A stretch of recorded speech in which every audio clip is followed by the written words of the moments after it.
Sarah Martinez adjusted her grip on the rifle, feeling the familiar weight settle against her shoulder. The morning sun cast long shadows across the shooting range at Fort Bragg, and she could already hear the whispered comments from the group of male soldiers gathered near the equipment shed. At 24, Sarah had heard it all before. The jokes about her petite 5'4" frame. The snickers about whether she could even carry a full combat load. The betting pools on how long she'd last in sniper training. She had grown up in rural Montana, where her father taught her to hunt elk in the rugged backcountry before she could properly tie her shoes. By age 12, she could consistently hit targets at 300 yards with her grandfather's old Winchester. By 16, she was out shooting followed veteran hunters at the local gun club. When she enlisted in the Army at 18, she thought her skills would be recognized immediately. She was wrong. The Army had different ideas about what made a good soldier. Size mattered. Strength mattered. And in the minds of many instructors and fellow soldiers, being a woman was an automatic disqualifier for the elite sniper program. Sarah had excelled in basic training, scoring expert on every weapons qualification. But when she requested sniper school, her platoon sergeant laughed out loud. "Martinez, you're a good shot for a girl, but sniping isn't about plinking cans off fence posts," Sergeant First Class Morrison had said, not bothering to look up from his paperwork. "It's about carrying 80 pounds of gear through hostile territory for days. It's about staying perfectly still in a hide site for 12 hours straight. It's about making shots that determine whether your fellow soldiers live or die. Maybe try for the motor pool instead." But Sarah was stubborn. It was a trait that had gotten her in trouble throughout her childhood, and it continued to create friction in the military. She submitted her application anyway, along with stellar marksmanship scores and a written recommendation from her civilian shooting instructor back home. The application was denied. She resubmitted it 6 months later with additional qualifications. Denied again. The unofficial feedback was always the same: too small, too young, too female. The sniper program was an old boys club, and they weren't interested in changing that tradition anytime soon. Sarah watched as male soldiers with inferior shooting scores were accepted into the program, while her applications continued to gather dust on some administrator's desk. During this time, Sarah was assigned to a regular infantry unit, where her shooting skills, while acknowledged, were treated as a novelty rather than a serious asset. Her squad leader, Staff Sergeant Williams, would occasionally ask her to take difficult shots during training exercises, more for entertainment value than tactical necessity. When she consistently made shots that others missed, Williams would shake his head and mutter something about beginner's luck or favorable wind conditions. The real breaking point came during a joint training exercise with Special Operations Forces. Sarah's unit was tasked with providing perimeter security, while the Special Ops team conducted a simulated raid on a mock village. During the exercise, an enemy sniper position was identified on a ridgeline approximately 600 yards away. The shot was challenging due to wind conditions and the angle, but well within Sarah's capabilities. Captain Rodriguez, the exercise commander, called for the designated marksman from Bravo Company to take the shot. Specialist Jackson, a well-liked soldier with decent shooting skills, set up his position and missed 3 consecutive shots. The target remained active, theoretically picking off members of the Special Ops team below. Frustration mounted as Jackson continued to miss. Despite the spotting assistance from his team leader, Sarah approached Captain Rodriguez during a brief pause in the action. "Sir, request permission to engage the target," she said, maintaining proper military bearing despite her growing impatience. Rodriguez looked at her with barely concealed annoyance. "Martinez, Jackson has this under control. Return to your position." "With respect, sir, Jackson has missed 6 shots now. I can make this shot." I said, "Return to your position, specialist." But the Special Operations Observer, a gruff master sergeant named Coleman, had been watching the exchange with interest. He had noticed Sarah's calm demeanor and confident posture, traits that reminded him of successful snipers he had worked with in the past. During a brief break in the exercise, he approached her quietly. "You think you can make that shot, soldier?" Coleman asked, his voice neutral, but his eyes sharp with assessment. "Yes, Master Sergeant." Wind is steady from the northwest at about 8 miles per hour. Target is stationary and well-defined. Range is approximately 620 yards. It's a makeable shot. Coleman studied her for a long moment. He had 30 years of experience in special operations and had learned to recognize talent regardless of its packaging. Something about Sarah's technical analysis and quiet confidence reminded him of the best snipers he had known. Against regulations and proper chain of command, he made a decision that would change everything. "Show me," he said simply. Sarah glanced nervously toward Captain Rodriguez, who was engaged in heated discussion with other exercise controllers about the continued delays. Coleman noticed her hesitation and nodded slightly, a wordless indication that he would handle any fallout. Sarah moved quickly to a shooting position, chambering around and adjusting her scope for the conditions she had mentally calculated. The shot was perfect. The target dropped immediately, and the exercise continued without further delay. Coleman said nothing at the time, but he made a mental note of Sarah's name and unit. More importantly, he began asking questions about her background and previous shooting experience. Over the following weeks, Coleman conducted his own informal investigation into Sarah Martinez. He reviewed her training records, spoke with her instructors, and even contacted the civilian shooting club in Montana where she had competed. What he discovered was a soldier with exceptional natural ability who had been systematically overlooked by an institutional bias that he found both frustrating and wasteful. The feedback from Montana was particularly revealing.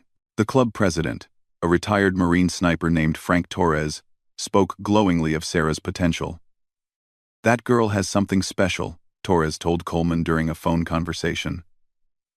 "Natural windage calculation, steady hands, and the kind of patience you can't teach.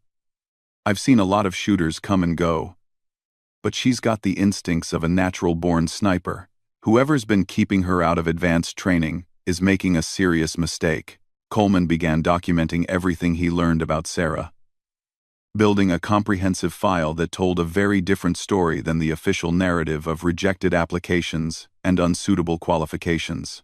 He noted her perfect attendance record, her consistently high physical fitness scores, and most importantly, her shooting performance under various conditions and stress levels. Meanwhile, Sarah continued her regular duties, unaware that her career was about to take a dramatic turn. She had largely given up hope of ever getting into sniper school, instead focusing on becoming the best regular infantry soldier she could be. She volunteered for additional training courses, maintained her equipment to perfectionist standards, and continued to outshoot her peers at every qualification opportunity. The jokes and dismissive comments from her fellow soldiers had evolved from outright mockery to grudging acknowledgement of her abilities, but the underlying attitude remained the same. She was seen as an anomaly rather than a serious operator. Even when she consistently outperformed larger, supposedly stronger soldiers in various tasks, the credit was attributed to luck, favorable conditions, or the relative ease of training versus real-world operations. This attitude was perfectly encapsulated during a particularly frustrating conversation with her team leader, Sergeant Peterson, following another flawless performance on the qualification range. Peterson had watched Sarah score perfect marks, while several of his male soldiers struggled with basic marksmanship fundamentals. "You know, Martinez, you're a decent shot for garrison duty," Peterson said while cleaning his own rifle. "But shooting paper targets is different from combat. When bullets are flying back at you and your gear weighs you down, all that precision goes out the window. The enemy doesn't stand still like those targets do." Sarah bit back her initial response, instead asking, "What would it take to prove that I could handle real-world conditions, Sergeant?" Peterson laughed, the same dismissive sound she had heard countless times before. "Short of shipping you off to a combat zone? There's no way to really know until you're tested for real. And, honestly, I'm not sure the Army wants to take that risk with someone your size." It was conversations like these that made Coleman's behind-the-scenes research feel even more urgent. He recognized that Sarah represented exactly the kind of wasted potential that special operations could not afford to overlook. In an era where precision shooting was becoming increasingly important in military operations, dismissing qualified candidates based on outdated assumptions was both strategically foolish and morally wrong.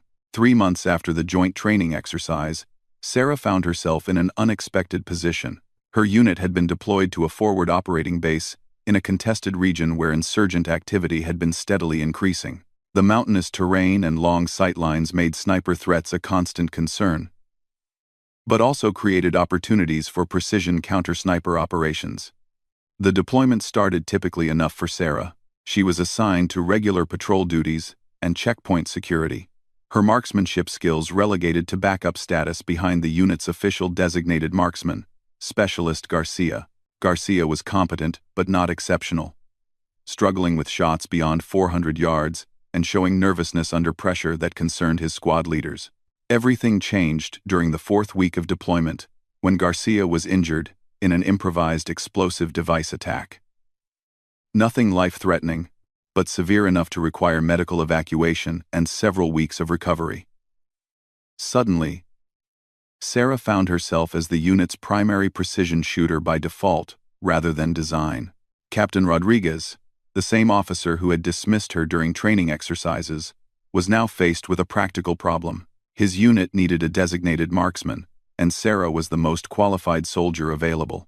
His reluctance was obvious, but operational necessity outweighed personal bias.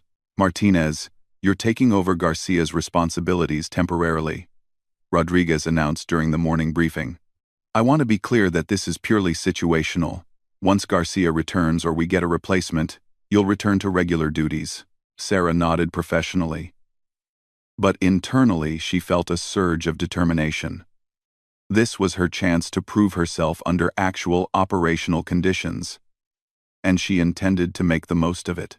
Her first real test came within days of taking over the designated marksman role. Intelligence reports indicated that an insurgent sniper had been operating from a series of buildings in a nearby village, targeting coalition forces during routine patrols. The sniper was skilled and disciplined, taking single shots and then disappearing before counter-battery fire could be directed at his position. Sarah studied the intelligence reports with the thoroughness that had become her trademark. She analyzed the timing of attacks, the angles of incoming fire, and the ballistic evidence recovered from previous incidents. Using this information, she identified 3 probable hide sites that offered the insurgent sniper the necessary sightlines and escape routes. When the next patrol was scheduled through the area, Sarah positioned herself in overwatch with a clear view of all 3 potential sniper positions. She had been in position for nearly 6 hours when movement caught her attention in the 2nd-story window of a partially destroyed building. The range was substantial, nearly 700 yards, and environmental conditions were challenging due to shifting wind patterns in the mountain valley. Through her scope, Sarah could see a figure moving carefully in the shadows of the building. The target appeared briefly, disappeared, then reappeared in a different window. Sarah tracked the movement patiently, calculating wind speed and direction while accounting for the slight uphill angle of the shot. The insurgent sniper revealed himself for perhaps 3 seconds, just long enough to acquire a target from the approaching patrol. Sarah's shot was instantaneous and precise. The threat was eliminated before he could fire on friendly forces. The aftermath of this engagement was telling. While Sarah's shot had undoubtedly saved lives and eliminated a persistent threat, the reaction from her chain of command was mixed. Captain Rodriguez acknowledged her success but seemed almost disappointed that she had performed so well. Other soldiers in the unit began to look at her differently, with a combination of respect and unease that she found more isolating than the previous dismissive attitudes. Master Sergeant Coleman, who had remained in contact with various personnel at the forward operating base, received detailed reports of Sarah's performance. His informal file on her continued to grow, now supplemented with real-world operational successes that removed any doubt about her capabilities under combat conditions. Over the following weeks, Sarah's reputation as a shooter grew within the operational area. She successfully engaged targets at ranges that challenged even experienced snipers, consistently demonstrated superior fieldcraft and patience, and showed remarkable composure under fire. When other units in the area encountered precision shooting challenges, requests began coming in specifically for her support. One particularly notable incident occurred during a complex operation to clear a fortified compound, where insurgents had been manufacturing improvised explosive devices. The compound was situated on high ground with excellent fields of observation, making a conventional assault extremely costly in terms of casualties. Intelligence indicated that at least 2 enemy snipers were positioned to cover the approaches to the main building. The operation commander, a seasoned major named Harrison, had initially planned to use artillery and air support to neutralize the sniper threat. However, the proximity of civilian structures made this approach problematic due to collateral damage concerns. When Sarah's unit was attached to the operation, Harrison learned about her recent successes and decided to explore precision options. "I understand you have a soldier who's been having success with long-range engagements," Harrison told Captain Rodriguez during the planning phase. "I'd like to use her to eliminate the sniper threat before we move ground forces." Rodriguez shifted uncomfortably in his chair. "Sir, Specialist Martinez is competent, but this is a complex operation. Perhaps we should request dedicated sniper support from a specialized unit." "Major, the timeline doesn't allow for additional assets," Harrison replied firmly. "I need to work with what I have available. If Martinez can make the shots, I want to use her." The operation began before dawn with Sarah positioned on a ridgeline that provided sightlines to both suspected sniper positions within the compound. The range to the first position was approximately 650 yards, while the second was nearly 800 yards. Both shots would be challenging due to the elevation differences and the need for absolute precision to avoid civilian casualties in nearby buildings. Sarah had studied the target area extensively through satellite imagery and reconnaissance reports. She knew the exact dimensions of the windows where the enemy snipers were likely to position themselves, the construction materials of the buildings, and the probable sightlines they would use to engage advancing friendly forces. The first enemy sniper revealed himself approximately 30 minutes after Sarah had been in position. She had been watching his probable location through her scope when a glint of reflected light betrayed his position. Sarah's shot was immediate and successful, eliminating the threat before he could engage the advancing ground forces. The second sniper proved more challenging.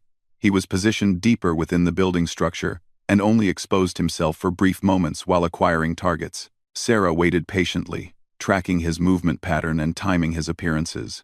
When he finally presented a clear target, the shot was at the extreme edge of her effective range under the current environmental conditions. The shot required every bit of Sarah's technical knowledge and natural ability. She accounted for wind speed and direction, temperature effects on bullet trajectory, the slightly downward angle of engagement, and the movement pattern of her target. When she finally pressed the trigger, the bullet traveled for nearly 2 seconds before finding its mark. Both enemy snipers had been eliminated without a single shot being fired at friendly forces. The ground assault proceeded without casualties, and the compound was successfully cleared. Major Harrison personally commended Sarah's performance in his after-action report, noting that her precision shooting had prevented what could have been a costly and complicated operation. However, instead of leading to recognition and advancement, Sarah's continued success seemed to create more resistance from within her own chain of command. Captain Rodriguez became increasingly uncomfortable with the attention his unit was receiving due to Sarah's capabilities. He worried that higher-level commanders would begin questioning why such talent had been overlooked for so long, potentially reflecting poorly on his leadership and decision-making. This discomfort manifested in subtle but significant ways. Sarah found herself excluded from planning sessions for operations where her skills would be most valuable. Requests for her support from other units were often declined or redirected without her knowledge. Most frustratingly, her recommendations for tactical improvements based on her field observations were dismissed or ignored entirely. The situation came to a head during a conversation between Rodriguez and his company commander, Lieutenant Colonel Morrison, who had been reviewing the operational reports from their area of operations. Morrison had noticed the unusual frequency and success rate of precision shooting engagements involving Sarah's unit and was asking pointed questions about their designated marksman program. "Captain, your unit has been remarkably effective in counter-sniper operations," Morrison observed during a routine visit to the forward operating base. "Tell me about this specialist Martinez. Her record shows consistent success in challenging engagements." Rodriguez felt trapped between honesty and self-preservation. "She's been adequate for our current operational requirements, sir, but I have concerns about her long-term effectiveness in a dedicated sniper role. These have been relatively straightforward engagements, under favorable conditions." Morrison frowned slightly, reviewing the operational reports in more detail. "Captain, Some of these shots were at ranges exceeding 700 yards, under challenging environmental conditions. That's hardly what I would call straightforward or favorable. What specific concerns do you have about her capabilities? The conversation was interrupted by an urgent radio call requesting immediate precision fire support for a unit in contact with enemy forces. An insurgent machine gun position had been identified in a building complex approximately 800 yards from friendly forces, but the position was too close to civilian structures for artillery or air support. Morrison made the decision immediately. Get Martinez up here. I want to observe this engagement personally. Within 20 minutes, Sarah was in position with Lieutenant Colonel Morrison, observing through his own binoculars. The target was challenging even by her standards. A machine gun position visible through a small window opening.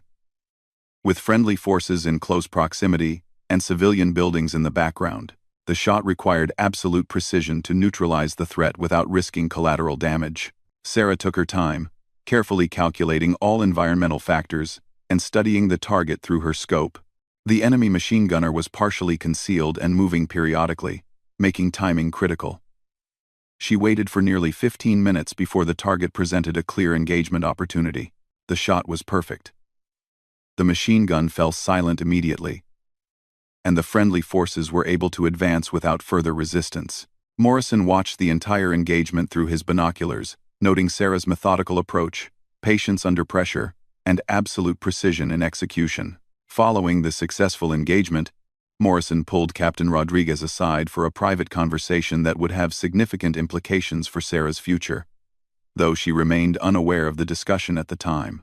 Colonel James Mitchell arrived at the forward operating base on a routine inspection tour, but his visit would prove to be anything but routine for Sarah Martinez. Mitchell was a Navy SEAL with over 20 years of special operations experience, including multiple combat deployments where precision shooting had often meant the difference between mission success and catastrophic failure. As part of his current assignment in Joint Operations Planning, he was tasked with identifying and recruiting exceptional talent for specialized programs. Mitchell's reputation preceded him. Stories circulated throughout the base about his legendary shooting abilities, his role in several classified operations, and his uncanny ability to spot potential in soldiers that others had overlooked. He had personally trained some of the most successful snipers in recent military history, and his recommendations carried significant weight at the highest levels of command. Lieutenant Colonel Morrison had specifically requested a meeting with Mitchell to discuss operational capabilities and personnel development within his area of responsibility. During their private conversation, Morrison brought up Sarah's remarkable performance record, expressing his frustration with the disconnect between her obvious abilities and her lack of formal recognition or advancement opportunities.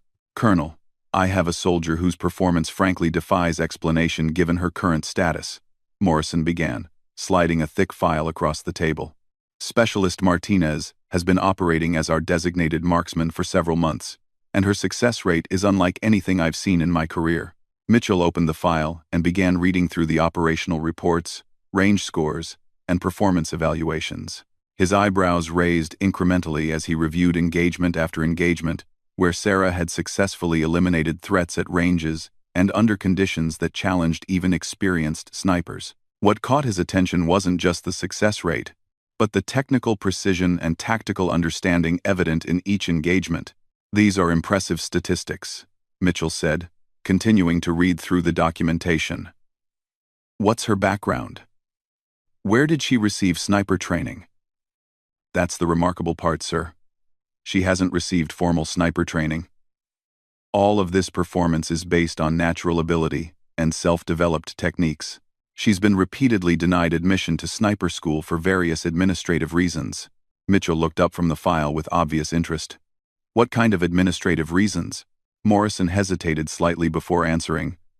Physical standards, concerns, lack of experience, questions about suitability for the role, the standard objections that seem to apply more to her gender than her demonstrated capabilities. This information transformed Mitchell's interest into focused attention. Throughout his career, he had encountered numerous examples of institutional bias, preventing talented individuals from reaching their potential. However, he had rarely seen such a clear disconnect between demonstrated ability and official recognition. "I'd like to observe her performance personally," Mitchell stated. "Can you arrange a demonstration?" Morrison nodded immediately. "Absolutely, sir. There's actually a training exercise scheduled for tomorrow that would provide an excellent opportunity."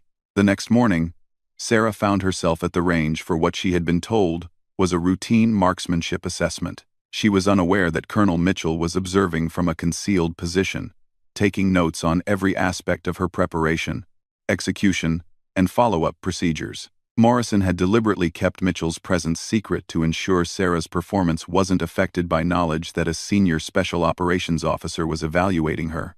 The exercise began with standard qualification targets at various ranges, progressing to more challenging scenarios that simulated real-world combat conditions. Sarah moved through each stage with the methodical precision that had become her trademark, consistently hitting targets that challenged even experienced shooters. Mitchell watched intently as Sarah adjusted for wind conditions, calculated range estimates, and adapted her shooting position for optimal stability. He noted her breathing control, trigger manipulation, and most importantly, her ability to remain calm and focused under artificially induced stress conditions. Everything he observed confirmed what the written reports had indicated. This was a natural shooter with instinctive understanding of advanced techniques. The most impressive demonstration came during the final phase of the exercise, which involved engaging multiple targets at varying ranges under time constraints, while receiving simulated indirect fire. Sarah moved through the course with fluid efficiency, engaging targets from 300 to 800 yards with remarkable consistency.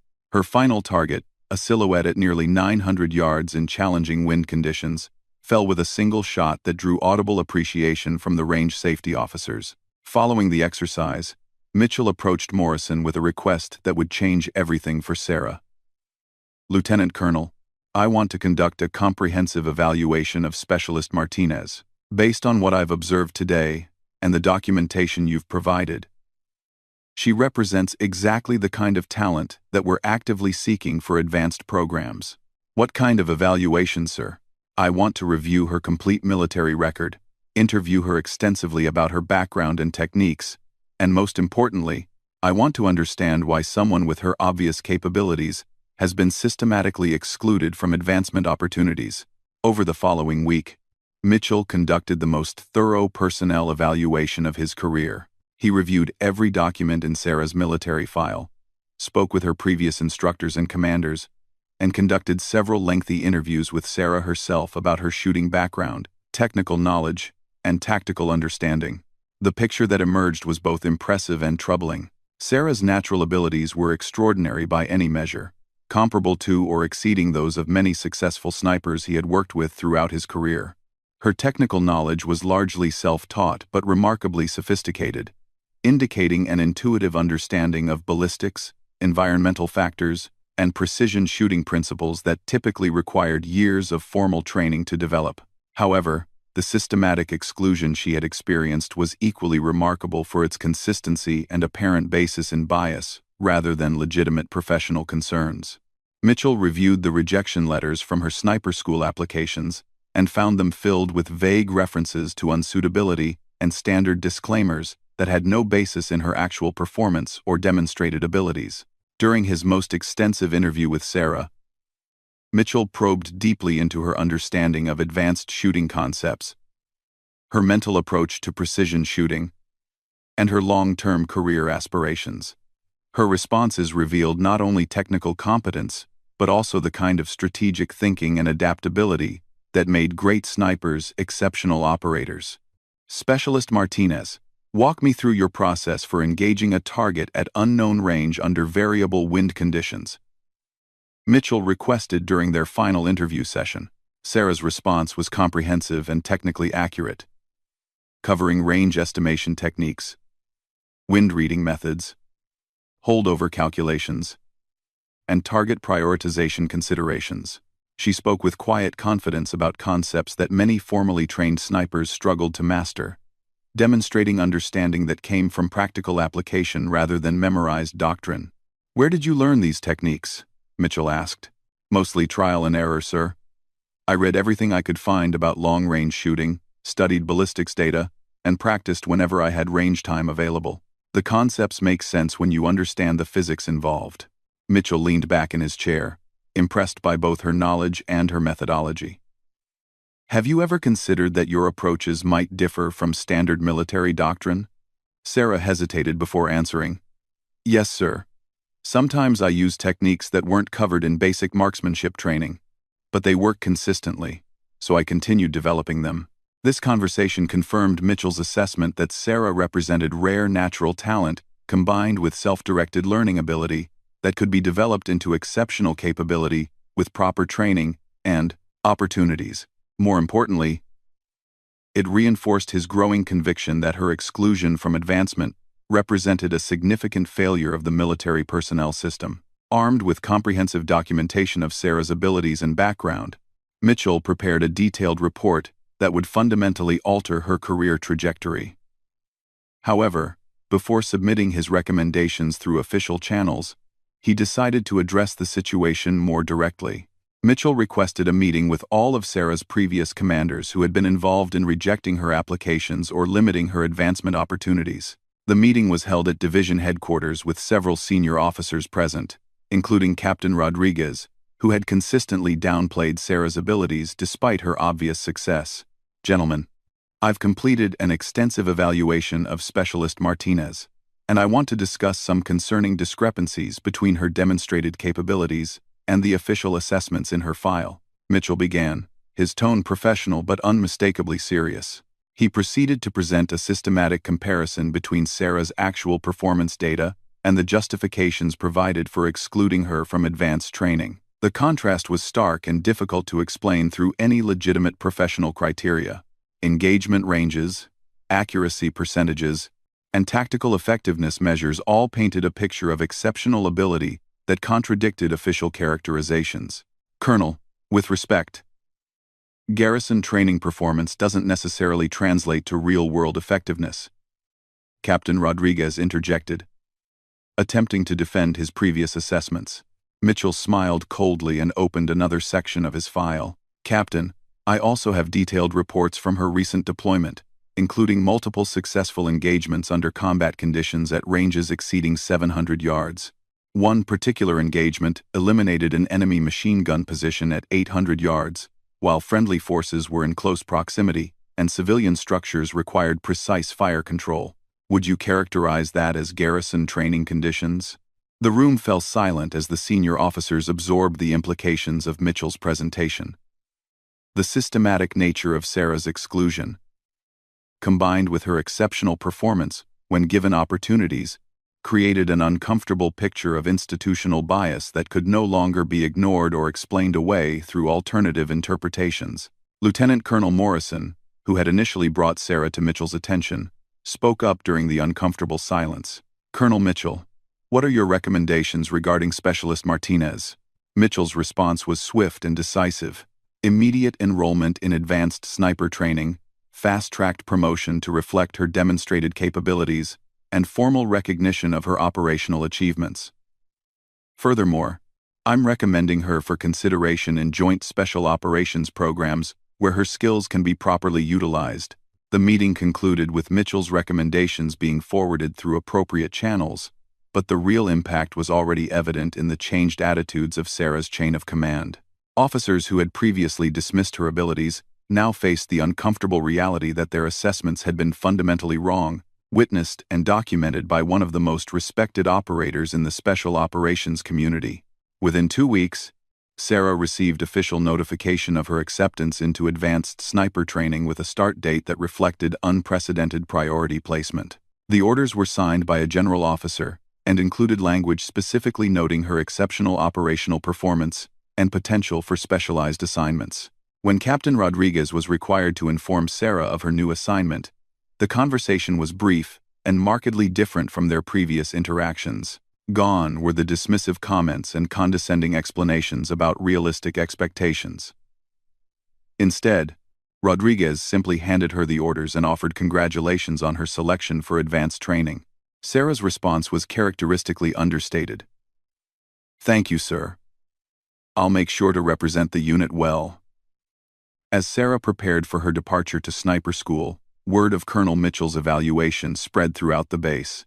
The soldiers who had previously mocked her abilities or questioned her potential now found themselves reconsidering their assumptions about talent, capability, and the importance of giving people genuine opportunities to prove themselves.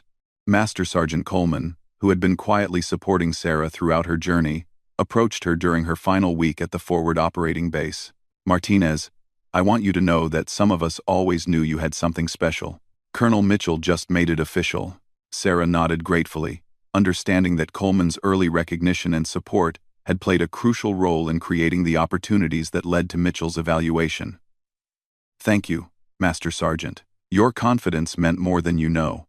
The transformation in how others viewed Sarah was complete, but perhaps more importantly, the systematic barriers that had prevented her advancement had been officially recognized and dismantled. Future female soldiers with similar abilities would benefit from the precedent established by Mitchell's comprehensive documentation of institutional bias and its correction. Sarah Martinez had proven that exceptional ability would ultimately be recognized, but only when evaluated by people with the experience and integrity to assess performance objectively, rather than through the lens of preconceived assumptions about who could or should succeed in specialized roles. Her journey from dismissed applicant to recognized talent demonstrated both the resilience required to overcome systemic obstacles and the importance of having advocates willing to challenge unfair practices when they encountered them. Years later, Sarah would reflect on this period as the turning point where her career transformed from a series of frustrated attempts to gain recognition into a trajectory of continuous advancement and increasing responsibility in roles that fully utilized her exceptional abilities.